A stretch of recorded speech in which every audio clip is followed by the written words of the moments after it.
something pretty deep today. Always up for a deep dive. Where are we headed?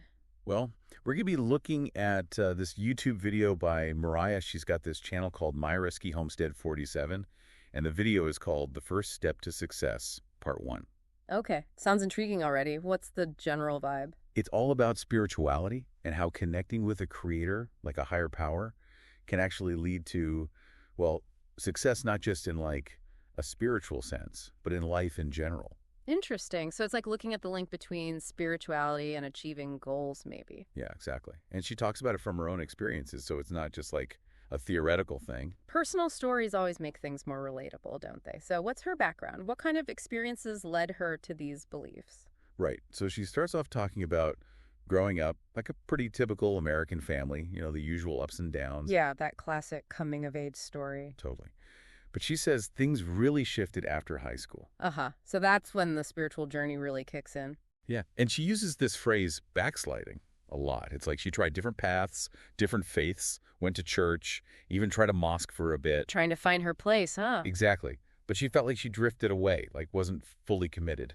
And she thinks that backsliding, that moving away from her beliefs, had a negative impact. Yeah, that's what she says, that it actually led to some not so great times in her life. I see. So it was through those experiences, those times of backsliding, that she realized how important it was for her to be connected to her spirituality. Right, and it made her more dedicated, like she found her way back. That's a familiar feeling for many people, I'd imagine, that idea that straying from your path can actually bring you back stronger. What about you? Have you ever felt like that, where going off course led to a deeper understanding? That's a good question, I'd say. Well, maybe we can come back to that later. But for now, let's get back to Myra. So she starts talking about what she calls God's culture, like the specific principles that she believes lead to success. And one that she emphasizes is no sex before marriage. Okay, now that's interesting. It raises some questions, right? Like, why is that particular principle so central for her? What's the connection she sees between that and achieving success? Right. And it really makes you think about how personal beliefs and individual choices, how they all kind of clash and connect with societal norms. Absolutely. What are the potential benefits, the downsides? How much does it come down to personal choice versus following a set of rules? Definitely something to ponder. For sure. And then there's this, paradox that comes up.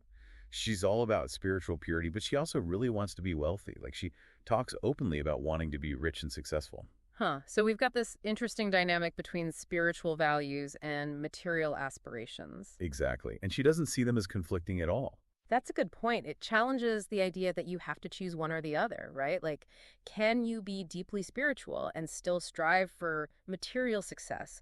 What does success even mean when you consider both sides? It's something I think a lot of people struggle with. Absolutely. And she seems to have found a way to make it work for her.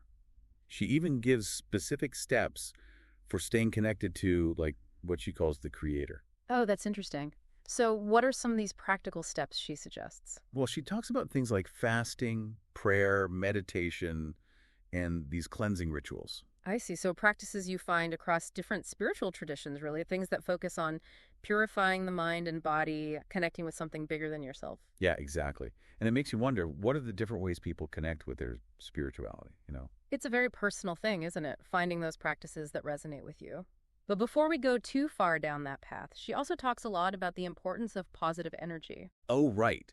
Like avoiding negativity and focusing on positive actions to create a better future, not just for herself, but for generations to come. Yeah, so it's about taking responsibility for your energy and how it impacts everything around you. Exactly. And it raises this question, how much power do we really have?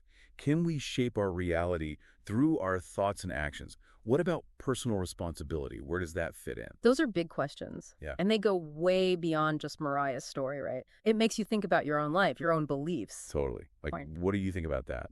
Well, I think it's a fascinating concept. And speaking of finding resonance, did you catch that part where Mariah describes experiencing heaven on earth through her connection with the Creator? Oh, yeah. Yeah. Finding that sense of peace and joy right here, right now. Pretty powerful stuff, huh? Absolutely. And she credits that feeling to aligning her life with what she believes to be God's will. And she specifically mentions following the Ten Commandments. Oh, interesting. So she sees them as like a guide to success. Exactly. It's not just about personal salvation, it's about creating a better world, a more just and prosperous society. And she talks about using her wealth to help humanity create jobs, that sort of thing. Yeah, her vision of success is about personal fulfillment, but also about contributing to the well-being of others. And she keeps coming back to this idea of generational wealth, right? Yeah. Like, it's not just about her own prosperity, it's about creating a legacy that benefits her children and future generations. That's right. It's about breaking cycles of poverty and empowering future generations to thrive. And she believes it all starts with, like, acquiring skills, working hard, being financially responsible. Exactly. But she also emphasizes balance, like recognizing that working hard doesn't mean neglecting self-care. Right. Taking time to rest, enjoying the fruits of your labor, that kind of thing. Exactly. It's about finding that sustainable rhythm that allows you to build a fulfilling life, both materially and spiritually. I love that. It challenges the idea that spirituality has to be all about self-denial. Right. Right. Totally. It's about finding that sweet spot where spiritual growth and enjoying the world can coexist. And she really believes that achieving that kind of holistic success is only possible through a deep connection with the Creator. Yeah, for her, it's the foundation for everything else. So it's like she's saying